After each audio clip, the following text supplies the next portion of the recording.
It's the biggest bass in the lake. It'll be a 14, 15 pounder.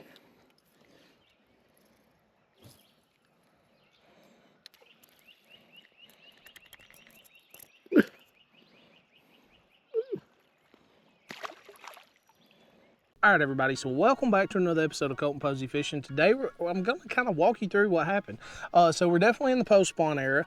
We do have a few fish that's still up spawning, but we got the brown spawn going on. We got the shad spawn going on. There's a lot of stuff going on in the water, and you can catch fish in the main lake. You can catch them in the creeks. You can catch them everywhere in between. It's just kind of figuring out what they want, and it's the technique all behind it, the whole situation. So either way, I'm going to walk you through what we did today and show you some really cool fish catches. And if you like this kind of content, please make sure to like. It helps me a whole lot, gets me in the algorithm. And don't forget to subscribe if you're new here, because you don't want to miss a new video. Okay, so this is something you don't want to miss.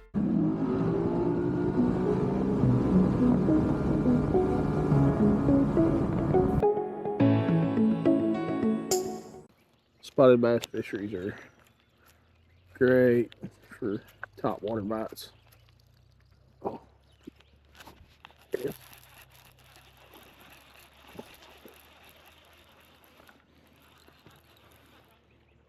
All right, dude. It's a largemouth. Good pound fish. Ooh, dude. Y'all look at this one. Damn. Got her noggin busted.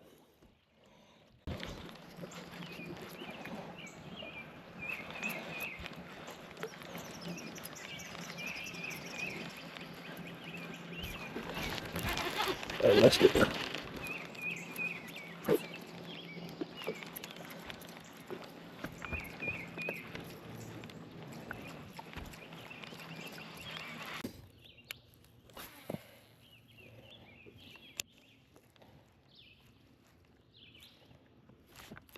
Get it.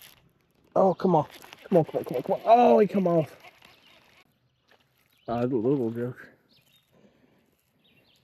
He hit it hard though, didn't he? Yes, he did. Oh, that's a spot, that's why. And anyways, daggum. Oh, he come off. Gotta come back.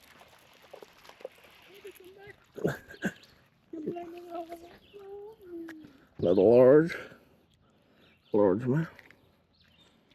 You wanted that, didn't you, baby? Pretty. Took the tail off of it though.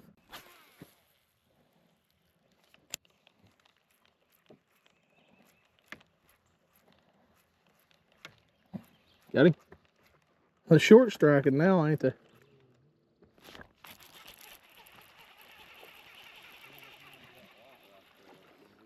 Yeah. Yeah, we're on a mess of spots. That was a spot. That one that bit mine a second ago that got off, that was a spot. So we're on a mess of spotted bass. So it looks like grass, sand, and laydowns. See, we caught some. We got several bites right there on that little sandbar.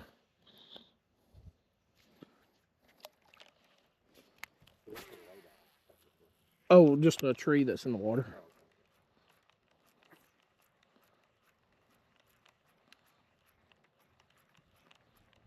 But I've noticed the ones that have come up and like showed themselves on those laydowns is laydowns that are in the water, not laydowns that are suspended. You know that tree where you got hung up over there? That's a suspended laydown, so the full tree is not in the water, it's just the lead.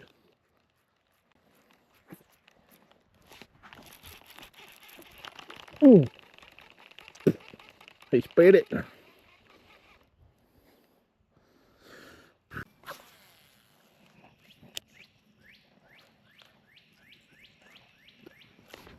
Good.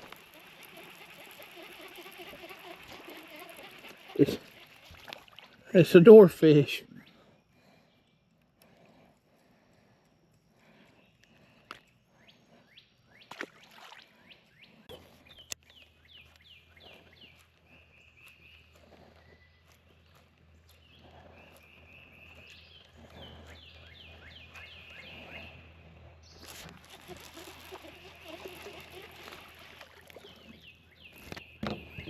Oh no.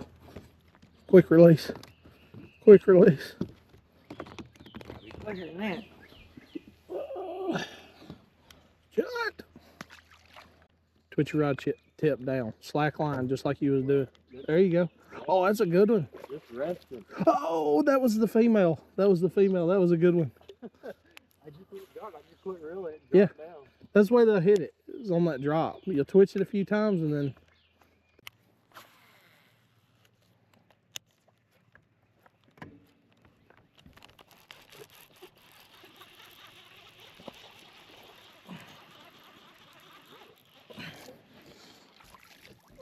Ooh, did you see all that shad he just spit up? Oh yeah. All right, bro. I'll let you go home if you'll just chill. Get her done. Yeah, get her done. Yeah.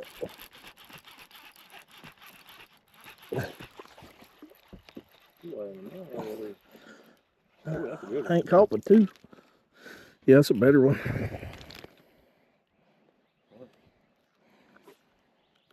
He thought he had lunch. I barely had him hooked.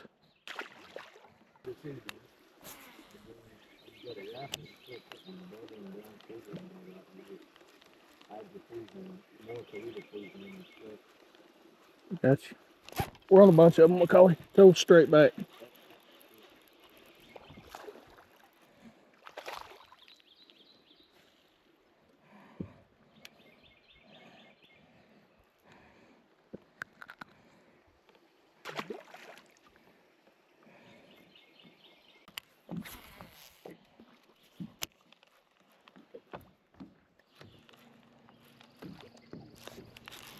Got anyone? Told you there's got to be one in here. We got it.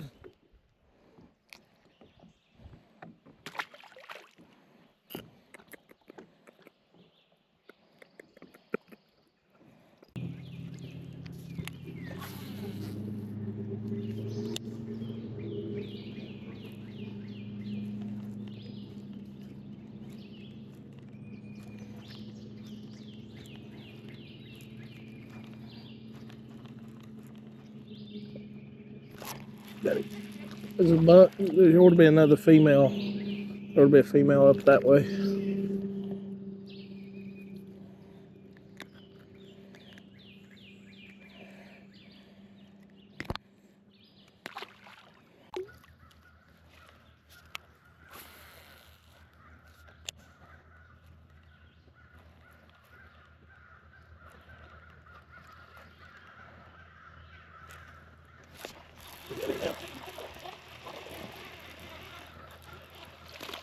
Oh, spot. And he's mightier than a hornet. You're right on top of the noggin, didn't I, bud?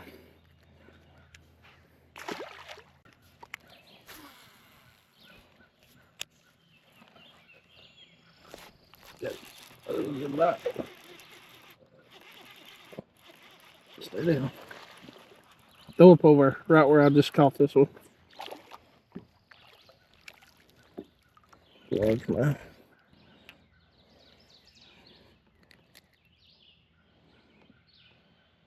Buck. He come up right there following this fluke. He's tiny, tiny. Got it. That feels like a decent one. It's a spot. He's gonna feel decent. Yeah, it is a pretty good spot. Easy there. Goudreau. Pretty. Jewelry. Got him. Summer, you're gonna have to get used to running one of them because I'll get us on a bite where we'll sit there and catch 20 or 30 fish and one sitting off them.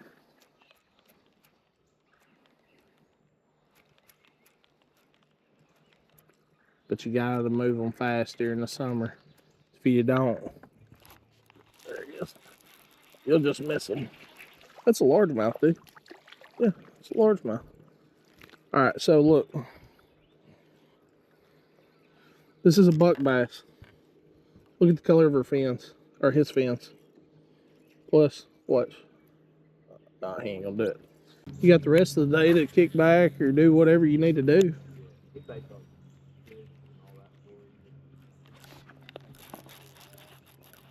Yeah. Out there in the middle and put somewhere and put them in some boards. Just throw it around, and then when they hit, you can just pop them. Not by that easy. You gotta cut that red line out of it. Yeah. Hey. Out there.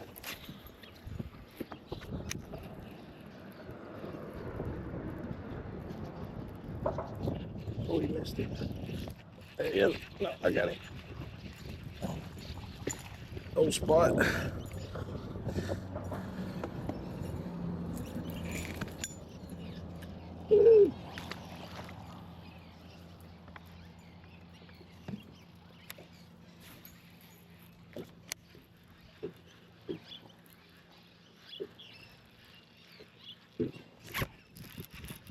That's a good one. Dude, that's a good one.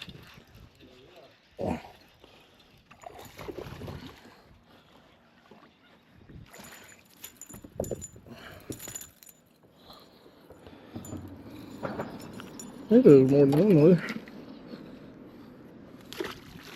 Good for up here anyway.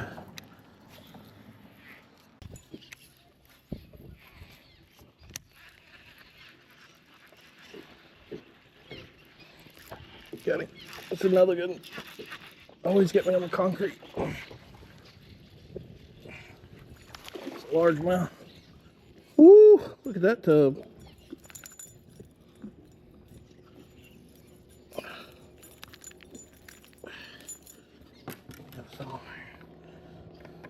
Okay, good, dude. Baby got back.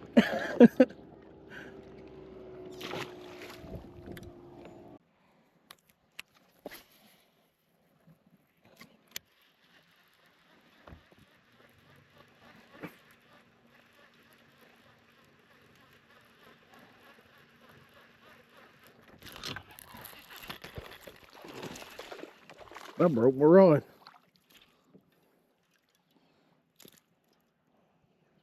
What we doing? We chilling? We chilling? Are we chilling? Just chill. Just chill. I'll get you off. You go right back in the water. Go see Mama and Papa, or whatever you call them. See? See? Nice and gentle. Looky there, bud. All right, so let's talk about the baits we were using in the process. Okay, so process, first thing in the morning, we drop in at the boat ramp and we literally just fish at the boat ramp, let the motor warm up. And we figured out very, very quickly within just a few minutes that the bass were mainly up in the grassy areas, and they were also in the sand pockets. So, you know, you would have a grass area and then you would have sand off to the side and sand coming out. That's typically in the areas the spotted bass and the largemouth was. Now, a lot of the largemouth that we caught also were like back up in the creeks, but, you know, I caught a nice largemouth out on the main. So that's what I'm talking about, where they're kind of here, there, and everywhere. But either way, we show up and it's post spawn, so you know a lot of these fish are kind of finicky. And then you've also got the spotted bass. They're already spawned, but they're good. They're already back to eating. They're not even worried about anything. So what we did is slick, calm, post front conditions. And what I mean by post front, we had a storm come through yesterday, and then today slick, calm in the morning. I know y'all run into that a lot. And y'all know I'm a huge moving bait guy. I want my baits to move. I like to cover a lot of water. To me, I just catch a lot more fish like that. It's more efficient in my opinion, especially as a tournament angler. So either way, you know, we get in these slick, calm conditions, and the first thing that come to my mind is just your regular fluke. There's two ways that we run it. We run it straight out of the pack and just simple Texas rig, just like this. So, you know, I go down, I bring the fluke down about to the barb, and then bring the fluke up all the way up to my knot, and then EWG hook, barely bring it out, and then I just simply Texas rig it right there. I would show you on another fluke, but we're completely out of flukes. We went through 2 packs of flukes today, so we caught a lot of good fish. But either way, that's how I rig the fluke. And what we're doing is we're tossing it up in these grassy areas, we're tossing it over these sand flats and stuff, and we're working that bait super quick and trying to get that reaction strike. Now, first thing in the morning, we understood that these fish were not going to heavily chase. Okay, they got more committed as the day progressed, and then we started moving a lot faster with the fluke. But typically that first thing in the morning, that soft, calm water is just slick as glass. We're throwing that fluke up in there and we're just pop, stop for just a second, pop, stop for just a second. They're typically hitting either as that bait's falling or when I go to pop it one more time. Okay, so that situation right there is kind of how we figured out throughout the day. When they started short striking, they would come up and just kind of miss that bait. We figured out real quick, hey, we need to move this bait faster so they're not getting such a good look at it. So the colors didn't matter. We caught them off of white, we caught them off crazy chrome, but we mainly stuck to the shad colors. Okay, so we were targeting the fish that were typically feeding on shad. I'm sure you could have caught them on anything crawfish color or anything like that, but the shad colors seem to work out a lot better. Now, we had that slick calm and all that stuff going on like you typically would. Well, sure enough, we maybe 10 o'clock, somewhere around in there, bam, wind starts blowing. Now, we're not getting heavy wind. We're getting like 5 to 8 mile an hour winds, but it's kind of like, a little breeze, and then it'll chill for a minute, or either it's just, kind of a constant, easy breeze, easy to control with your boat on the trolling motor. And once this started happening, we understood, hey, let's move out toward the main lake, and let's just see if we can get anything active on the main lake, because the creek fish were kind of slowing down just a little bit. So we move out, and as y'all saw in the video, spinnerbait. This is the War Eagle 3/8 ounce. It's got a Colorado kicker, silver, and then the gold willow blade. I'm using gold, white, and chartreuse. It puts out a lot of contrast in the water. We got a slight stain to the water, not a huge stain, a slight stain. So you can see a couple feet down, but that's about it. But this bait right here, throwing up against bridge pilings and riprap and stuff like that, even up in the grass. I mean, you can see the bottom of the bait right here where it's just beat to crap.